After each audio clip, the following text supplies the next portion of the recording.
Hello, geometry data people. So we are continuing today in Unit 5, Investigation 4, and we're starting on page 141. Unit 5, Investigation 4, page 141. Okay, there we go.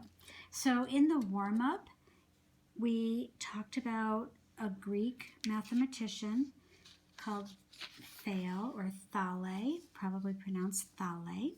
And he came up with a theorem that we talked about in the warm-up, that when you inscribe an angle in a circle, and that angle that you inscribe cuts off half of the circle, right, that it creates a right angle. All right, so this is this diagram we have here in the middle of page 141 with this circle. This is a demonstration of his theorem, and we're going to use that theorem to solve a problem. So we have here a circle with center O, and this segment KT that goes right through O, that is a diameter. Okay, and that means that 180 degrees of the circle is that angle, right? A straight angle is 180 degrees. So that means it's cutting off half of the circle. So if we have an inscribed angle from point C here, and that inscribed angle cuts off that same arc, right? It's cutting off the same arc. It's going to be half of the 180 degree central angle. In other words, it's going to be 90 degrees. Okay, so that was what his theorem was. It was really just a special case of what we already know is true about inscribed angles. So using his special case theorem, we can solve problems pretty easily here. So if we know that the length of CT, and I'm going to write these bigger because they're really small in the book. This is point K, and that's point O. All right, so we know that the length of CT is 5. So the segment that goes from point C to point T is 5 units long. And we know that the segment from C to point K is 12 units long. Well, because we know that this triangle includes the diameter as one of the sides, we know that's going to be a 90 degree angle, and we know the diameter is going to be the hypotenuse. This is a basic right triangle. And once again, we can use a squared plus b squared equals c squared, right?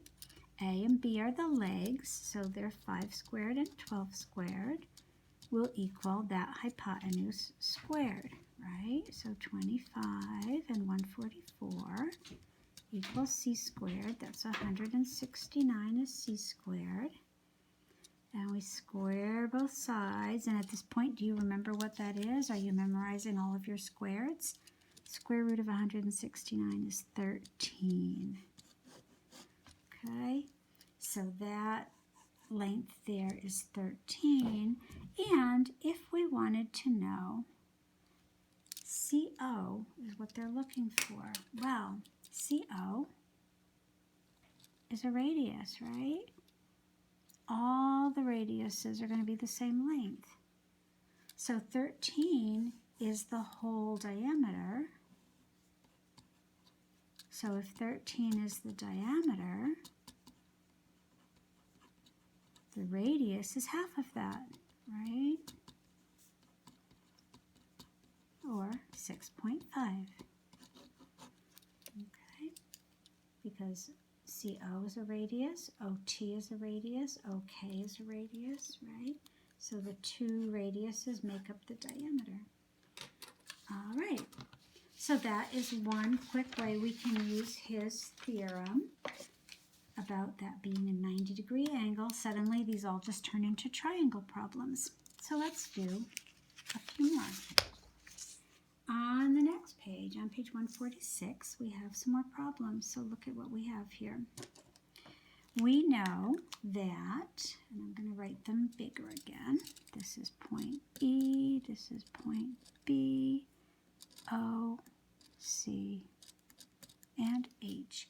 So we know that EH is 1 foot, so this is 1. And we know that EG, whoops, I guess that's a G, not a C, that's a G, is 7 feet. Okay, and BG is 5 feet up here. Okay, and they want BH.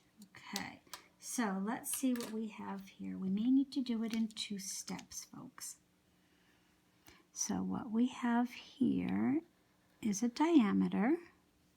Okay, we don't know how big the diameter is. We do not know the length of that, but we do know that this inscribed angle at point E is going to be a right angle, and it cuts off half of the circle, right? It meets the diameter, so we know it's a 90-degree angle, and that formed a right triangle. So a squared plus b squared equals c squared, and the legs we know are 1 and 7 because they gave us that information.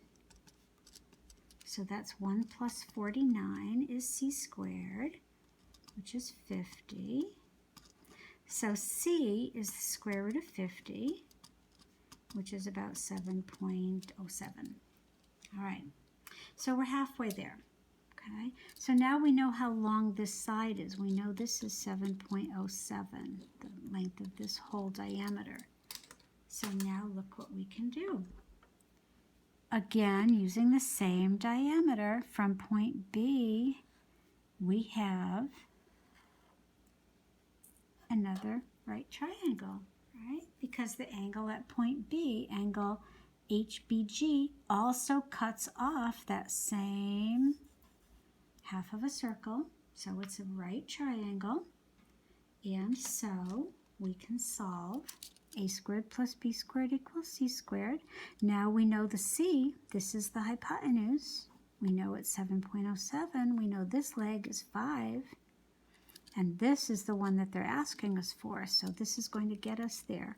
So we know that that leg squared plus the other leg squared is going to equal the hypotenuse squared, right? X squared plus 25. We already know 7.07 squared is 50 because that's how we got it. So x squared is 25, and x is 5. Right? Let's look at the next one. So what have we got here? Well, we know the radius is 12.5. So let's think about what that means. The radius is 12.5. And we know that AC is 7. Okay, so we know this is A, this is C, this is B. So we know AC is 7. The radius is 12.5. Well, that means this side is 12.5 and this side is 12.5 because the radius only goes from the center, right? So we need 2 of them to make the diameter. So the diameter is 25, right? So here is our right triangle because it cuts off half of the circle. There's our right angle. And once again, a squared plus b squared equals c squared, right? So the measure of angle C, we already know that's 90 degrees, right? Because angle C is an inscribed angle.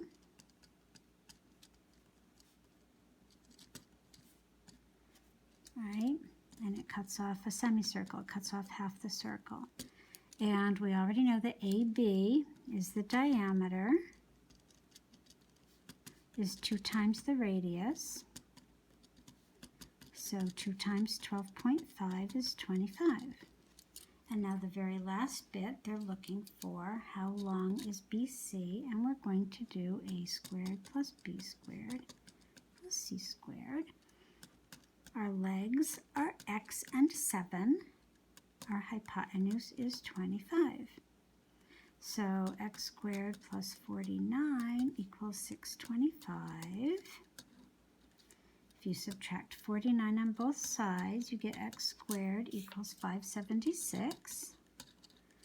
square root both sides, and x is 24. Okay?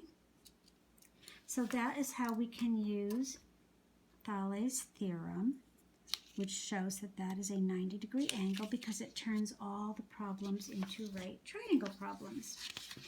All right? So let's look at another problem on page 147.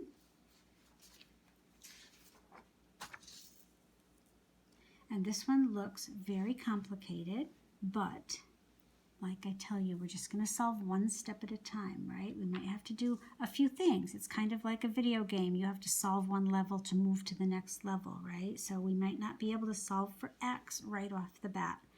So let's see what we can do, all right? Ultimately, we're looking for this angle measurement up here.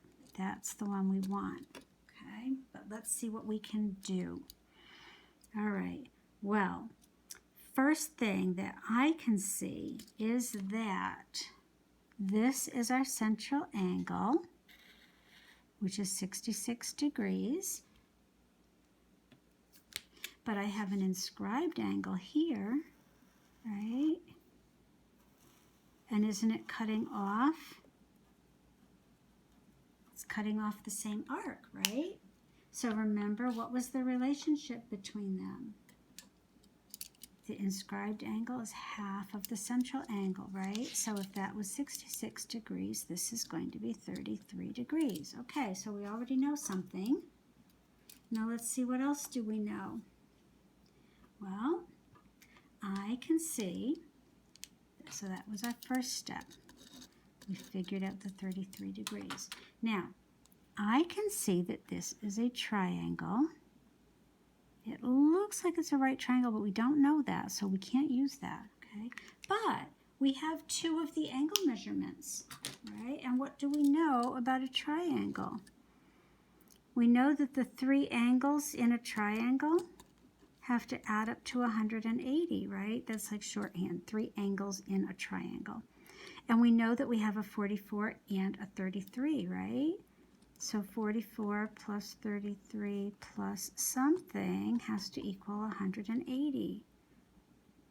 That's the one we're looking for. So 180 minus 44 minus the 33 gives us 103 degrees. So now we know that angle is 103 degrees.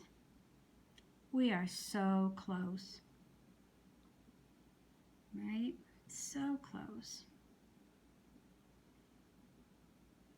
So if that's 103 degrees, the one right next to it must be 77, right? Because they add up.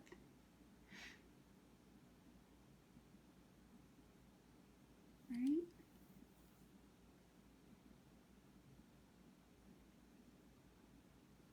(103) and 77 adds up to 180. Okay. And then this one is 57 degrees,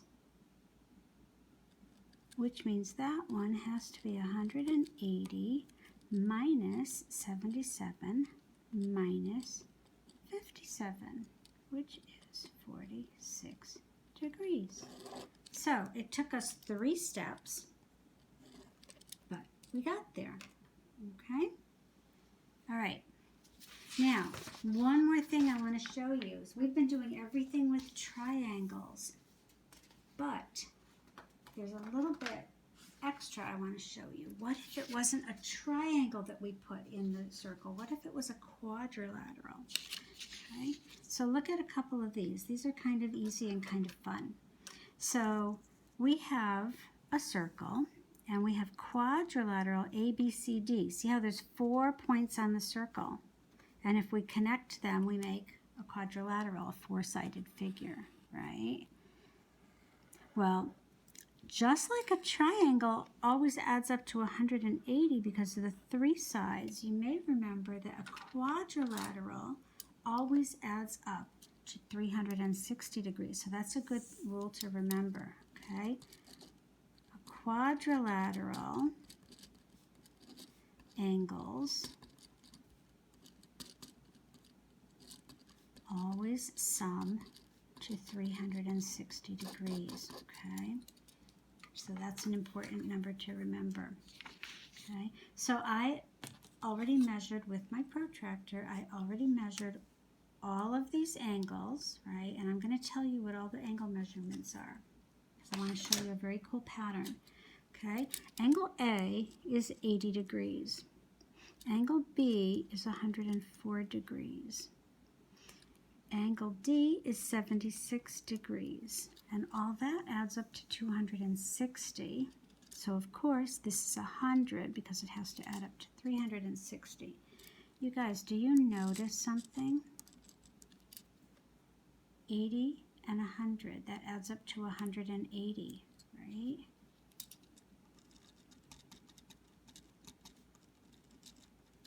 Look at the other two opposite ones. What if we added those two opposite ones? 76 plus 104 adds up to 180, right? We're going to save a couple of these for the whiteboard chat, but look at this one down here, okay? This is actually a perfect square. So those are both 90 degrees. They add up to 180. And these are also 90 degrees. So they add up to 180. But the rule is that when you have what's called a cyclic quadrilateral, that means it's all inscribed inside the circle, the opposite angles are always supplementary. The opposite angles always add up to 180. That's a very cool and useful thing, okay? And we're just going to do one super quick problem and then we'll be done with this, okay? So we're going to zoom on to page 153. And this is going to be our last bit. So first I'm going to give you the cyclic quadrilateral theorem. Says if a quadrilateral is inscribed in a circle, that means all 4 points are on the circle, then its opposite angles are supplementary. They add up to 180. And the converse means that you can go the other way. If there's a quadrilateral whose opposite angles are supplementary. So if a quadrilateral has opposite angles that are supplementary, then it is a cyclic quadrilateral.